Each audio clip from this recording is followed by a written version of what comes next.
So I quit my job and ended up living in this Palapa on a mountain on the Pacific coast of Mexico. Now, it was a long journey and it wasn't easy, and I had to learn a lot. In this video, I'll share a little bit of my story of how I got here. And you never know, maybe Palapa living is meant for you too.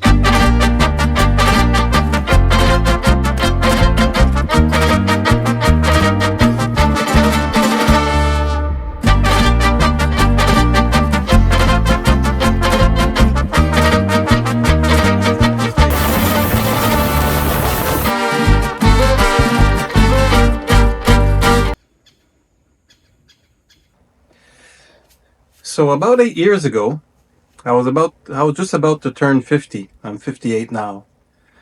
And I'm working as an ICU nurse in a little hospital in Ontario, working 12-hour shifts, full time. No, I'm busy, but I enjoy my life, and I really like my job too. But I'm feeling that, it's just too much. It's too much work, and I don't have enough time to do the stuff I want to do. And I'm really a person that loves to be in nature, and I love to hike. I love to explore. I love to go fishing. So I came up with a plan. I said, they're missing nurses in the north of Canada. So I figured, I'll quit my job in Ontario and go work up north, and then I'll have more time off because it's better paying jobs.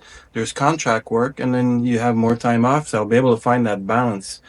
And at the same time, I'll be working up north in these natural, beautiful places.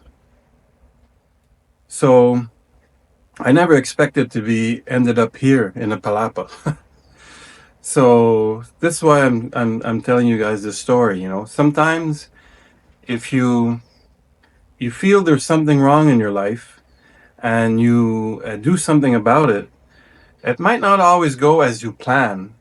But if you follow your heart and you follow if you go with it, go with the flow, go with the opportunities that you're given with, then it's amazing things can happen. So at this point, that was my plan. Find a way to go work up in the north and then have more free time and just have a better balanced life. But the way that actually happened is I'm working in the ICU and I meet another nurse from the medical floor, and we're talking, and she's telling me that she's part of a job share program, and that the way that works is that there's actually two nurses doing one full-time position. And both nurses get to decide what their schedule is going to be and how many days they work, and they could balance it off, and it allows you to have a lot more free time. And that's what I mean a little bit by going with the flow. It's not something that the medical floor is somewhere that I wanted to work, but given that opportunity, and she was just telling me her partner was retiring and she was looking for somebody else to replace her partner. So I said, you know what, I'm going to go for it. And I actually enjoyed working on the medical floor after all. And at the same time, I was able to work with her to, work out a schedule that allowed me a lot more balance and a lot more time off. Now, it's for sure, for like anything, if you want to do something different, well, you got to live differently. So I had to reorganize a little bit, the way I was living, because, if you're not working as much, you're not making as much money. But I felt that I had balance was there, and I had time to do what I wanted to do. So it actually I did get to go work up north, and I did some contracts in the north, which I really loved, which was by the ocean with whales and in an amazing environment.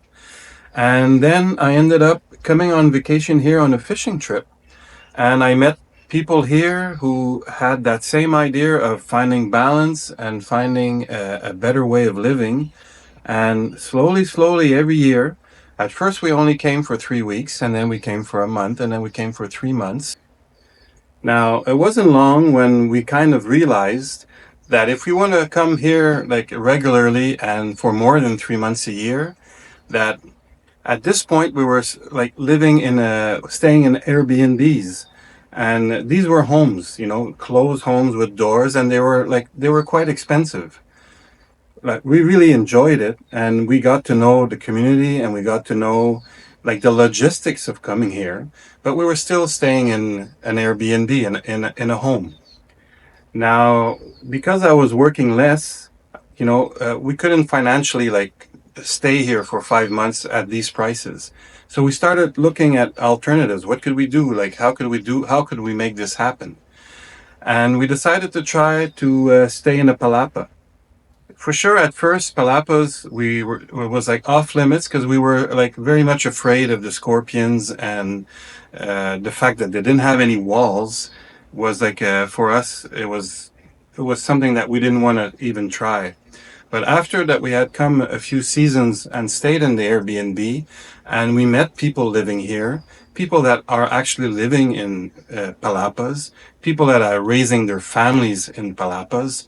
We kind of realized that, you know, the fear was not justified, that there was ways to be safe and stay in a palapa. So we decided to stay in our first palapa for a month, down closer to the ocean, and we just ended up loving it. It was simpler, it was easier, and because we started understanding, what to do to stay safe, we felt secure.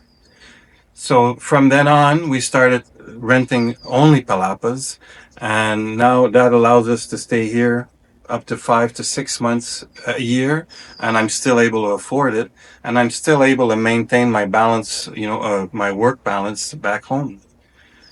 So I'm very, very grateful that for the outcome and the opportunity to be able to stay here and to experience the Palapa life.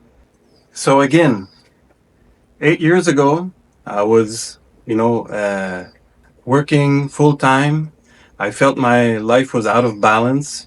I wasn't satisfied with the way things were going. And I'm glad that I had the strength to face my fears, because leaving your job, leaving your security, leaving your pension, that's not that easy. You have to really look inside yourself and see what's really important to you, and that fear is there. But the need to live a better experience, to have a more balanced life, was stronger in myself and for my wife. So we were able to make these changes. And even though at that time I had no idea it would bring me to such a beautiful place, today, because we had the courage to listen to our heart and to go with the opportunities that came our way, well, this is what we get to experience now every day. So I'm very thankful, and I hope that this video inspires you in following your inner voice and considering a change if it's needed, because often, like, our conscious, it talks to us, our body talks to us in all kinds of ways. So it's important to be open and to listen to what's supposed to happen in our life. And I think if you're open, and if you're willing to listen and to acknowledge the fear, know that it's there, but don't let it dominate you. Understand that life is good. Then I think good things are going to happen. So until next time, hasta luego.